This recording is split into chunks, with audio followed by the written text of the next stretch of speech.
Welcome to the book of Job, where we're in chapter 28, we're in search of wisdom. And we left off with that question, where can wisdom be found?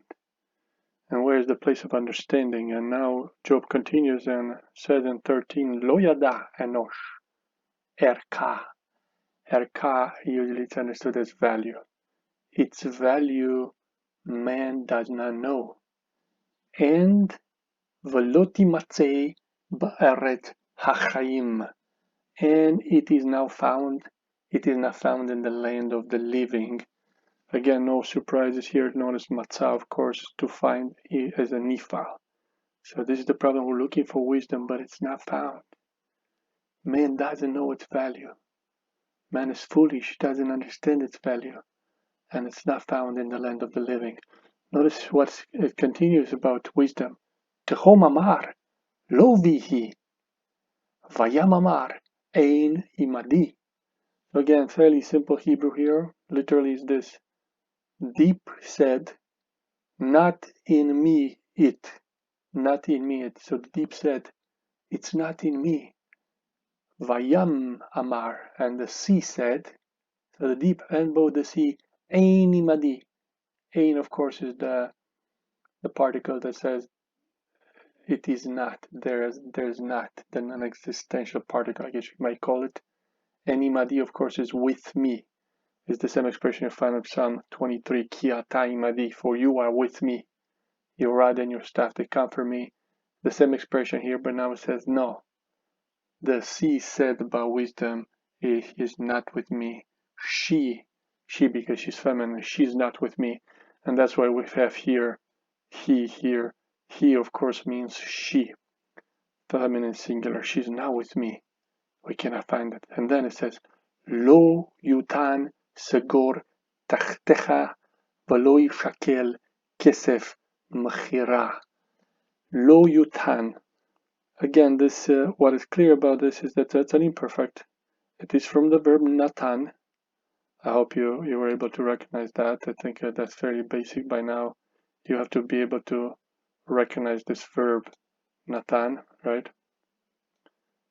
But again, most people understand it as a whole file, and then it's simply understood it is not given.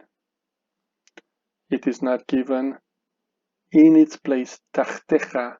Tachtecha means under it, but can also mean in her place.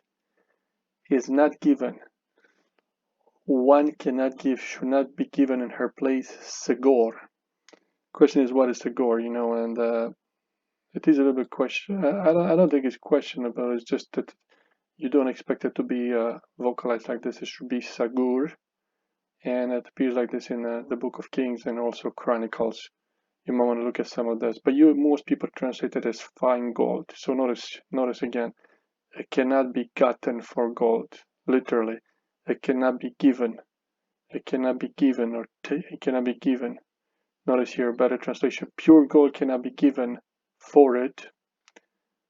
Veloi shakel, literally, and it shall not be weighed. Shakal, we get the word shekel, shall not be weighed, literally, silver for her price, its price, machir, its price. But to go for a smoother translation, you can say it cannot be bought for gold, and silver cannot be weighed as its price.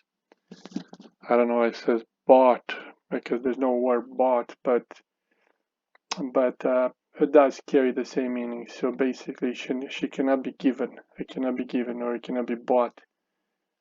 This fine gold in her place, and it should not be weighed. Silver cannot be weighed for its price. You cannot buy it. You cannot buy it. And this is interesting. You might want to ask yourself, then why does the book of Proverbs says buy gold? What does that mean? Think about that. Job says you cannot get it for gold or silver, even for fine gold. This fine gold, which is sagur.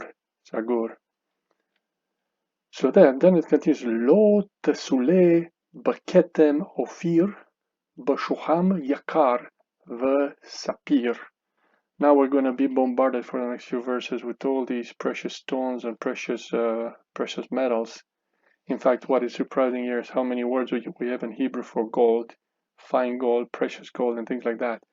But tesula is usually understood. This is a pual, of course, pual imperfect. It shall not be valued. It shall not be valued. Wisdom shall not be valued. Baketem ofir. It should not be valued. It should not be compared. I guess it would be probably better. It cannot be compared with the gold of Ophir, a special type of gold. And bashuham, here's a word for onyx. Onyx, yakar, yakar, of course, precious for precious, onyx, and sapphire. We saw sapphire again. So cannot be valued in the gold, or cannot be compared, cannot be valued against. The idea is cannot be compared, or notice Kohler and Baumgartner translate this pual as to be paid. Basically, you cannot pay for it. You might say you cannot pay for it with the gold of Ophir. You cannot pay for it with precious onyx and with sapphire. That's the basic idea. Lo yarkena, again, to equal. In this case, the verb arak has the meaning to equal. So lo yarkena, and it is a kal. Lo yarkena, the reason we have a patach here is because it's a guttural. So yeah, does not compare. It does not compare. Does not compare it. Third feminine singular. Zahav u zekochit. Zekochit. So lo yarkena zahav u zekochit utamurata kalipaz. Kalipas can be understood vessels of precious gold, of fine gold, vessels, or maybe articles, maybe better articles with the CSB translation, Christian Standard Bible. So articles of gold here, and this is a new word which many translate glass. Probably we didn't have glass at that time, so probably referring here to crystal. Crystal may be the meaning of glass later, but the idea is this: it cannot be valued. It cannot be equal to. It cannot be equal to silver, to gold and crystals, and its exchange. Notice again, third feminine singular. Wisdom exchange cannot be given in exchange for articles of fine gold. Again, paz, just another word for fine gold. Paz, ketem. We have zahav. We have all these words for gold and precious metals. So again, the idea is fairly clear. Gold and glass cannot equal it, and it cannot be exchanged for jewels or fine gold. Jewels, or perhaps better, articles, not jewels. Vessels, literally, but I think a vessel can also be articles of fine gold. So nothing can compare with it. The poet is searching for all kinds of precious stones, all kinds of precious metals, and is saying the same thing. It's beyond the price of money, beyond the price of riches. And we're going to see even more now. We're going to see even more precious stones here. So notice here, Ramot. So don't worry, don't tire your brain with all these precious stones unless you're going to go into some mineralogy or something, but you're probably not going to do that.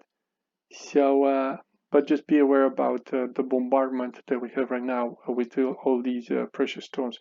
So notice here, Ramot ugavish lo izaker.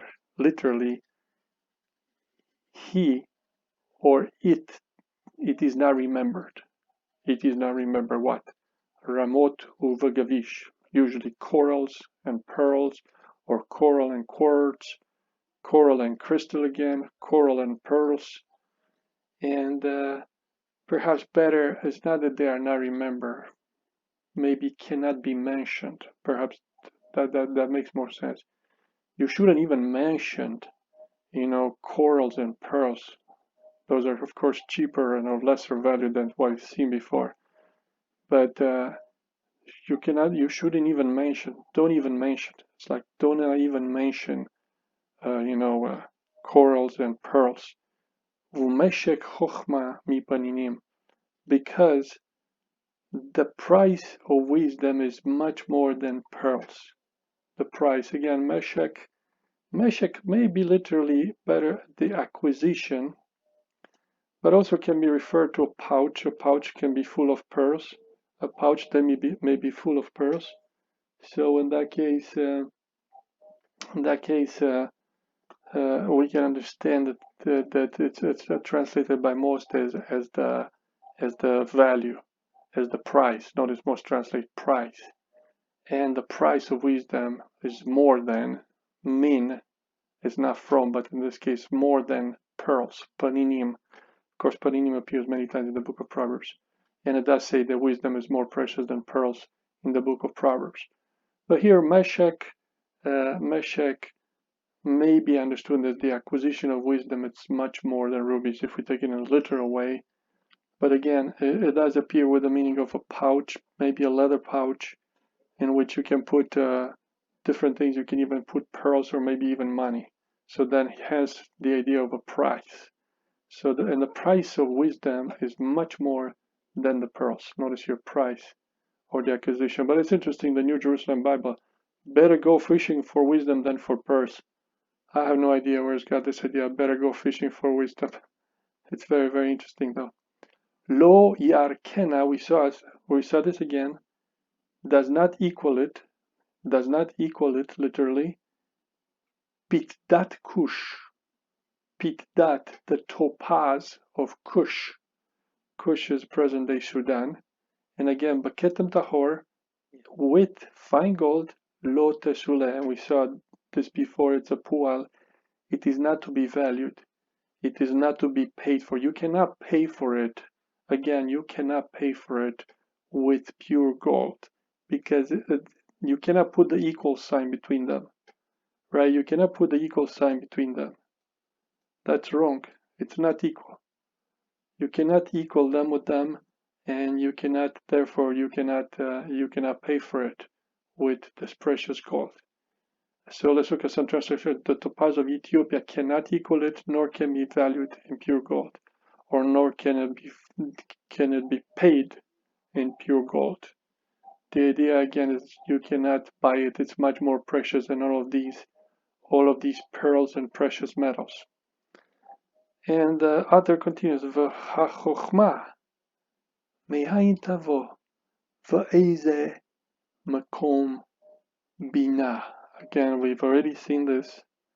This phrase is fairly basic, and it's just repeating itself here. I think we saw it in verse 11. The author asks again, but wisdom, where? Actually, it's a different verb here. Where does it come from? Where does it come? From where? Here you can take it, from where does it come? Wisdom, from where does it come? And where is this? The place of understanding. So notice again, of course, these great terms that are repeated, of course, many times in the book of Proverbs. Get wisdom, get understanding. This is what the young man is supposed to get, wisdom and understanding. And the Job is also concerned about this. Where is wisdom? Where is this place of understanding? Where can we get him? You know, those people have been mining for them. There are people who are rich and they want to buy it, but they can't buy it because they cannot find it in the mines. No matter how deep you go into the ground, there's no wisdom there. Not even if you go into the sea, not even if you go into the deep, into Tehom, we cannot find it. Are we at an impasse here? Can we find wisdom? Let's see. So, and then it continues and says, verse 21, Va ne'elma me'inei kol chai. So let's take with the easy part. Einei kol chai. It's literally the eyes of course, this is masculine, plural in a construct. Eyes of all the living, chai. We saw this living referring to my Redeemer who lives. I know that my Redeemer lives. And sometimes God is referred as El Chai, the living God. But here, of course, it's the eyes of the living. And Alam, we've seen it before with the meaning of to be hidden. So again, here it simply says, it has been hidden, or it is hidden from the eyes of all the living, of anyone living, and from of Hashemayim. This is, of course, we're getting back to the birds of the heavens. We saw before the birds of prey, we saw the falcon or the black kite, and here again. So it's hidden from the eyes of all the living, even from the birds of the heavens. Again, a similar verb, satar, again a nifal. These are both nifals.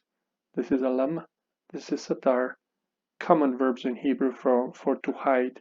So it is hidden, nistara, from the birds of the heavens. So now here, if you just pause and think for a moment, it's this poem, and there's some repetition. But the repetition is good. It's good for you, and it's good, especially if you go through the Hebrew very carefully, because it's going to drive it into your head the fact that it's inaccessible. Wisdom, understanding, it's inaccessible. You cannot get it. You cannot get it through human ingenuity and resourcefulness. You cannot get it with your riches. It's hidden. And it's hidden from humans. It's hidden from the wild beasts. It's hidden from the birds of heavens. Wherever you go, up, high, down low, below in the Tehom, in the deep, it's not there. We're looking for it, but it's not there. We're still looking for it. So let's see. Oh, now we go again into the deep. Avadon, vamavet, amaru, beoznei, shama'anu, shima. So notice here, this is interesting. They seem to have heard something about it now. We seem to be getting some water. Abaddon. Abaddon usually translated as destruction. Hopefully most of you recognize this root, abad, to perish or to destroy if it's in the Hifia. So Abaddon, destruction, Abaddon.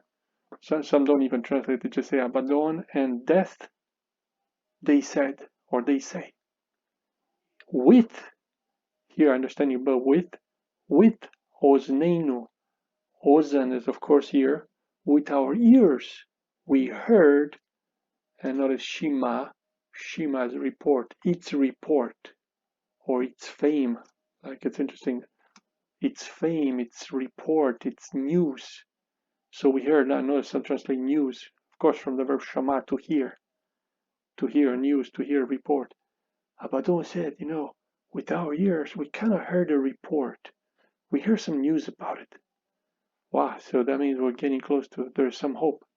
Elohim Hevin Darka V'hu et Makoma. Oh, okay.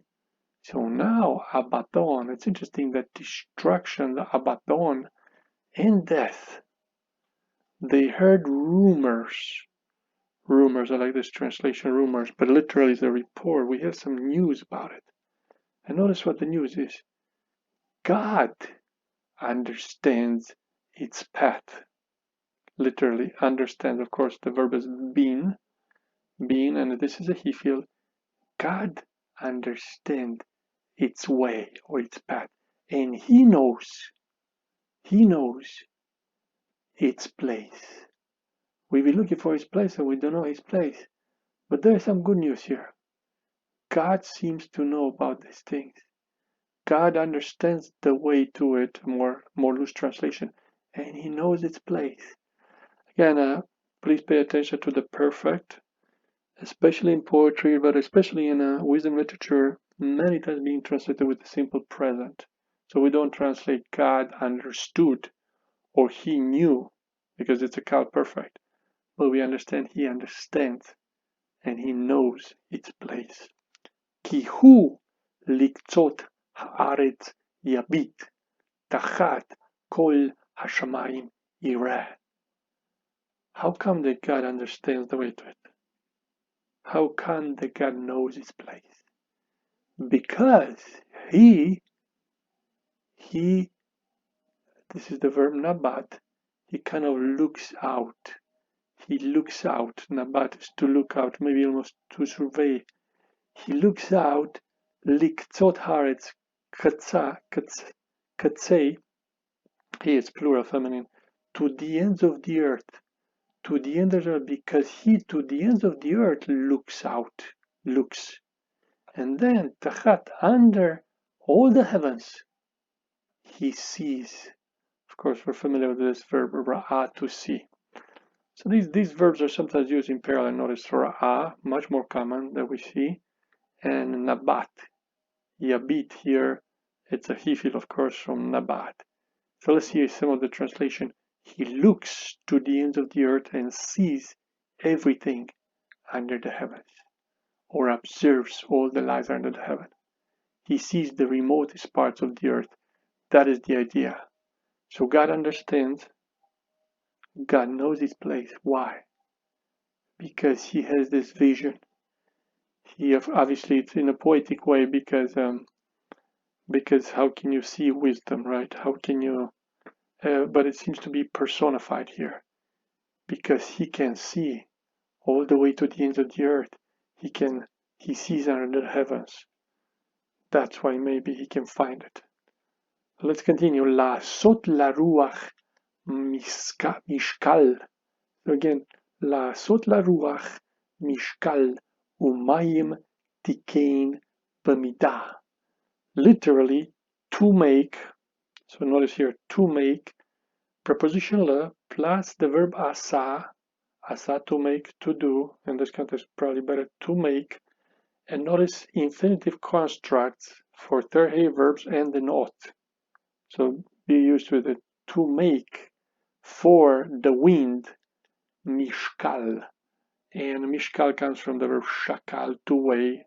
So kind of like to make or to give to the wind like a weight, to fix a weight, like some translate. Literally, it is to make.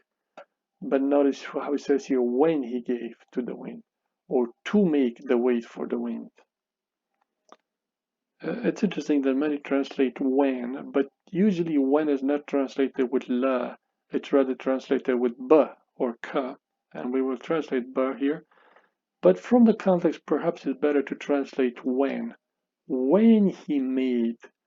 So notice again, infinitive, it's not present, future, or past, it's from the context. So here in the context, it's better to translate probably, literally it would be when making for the wind.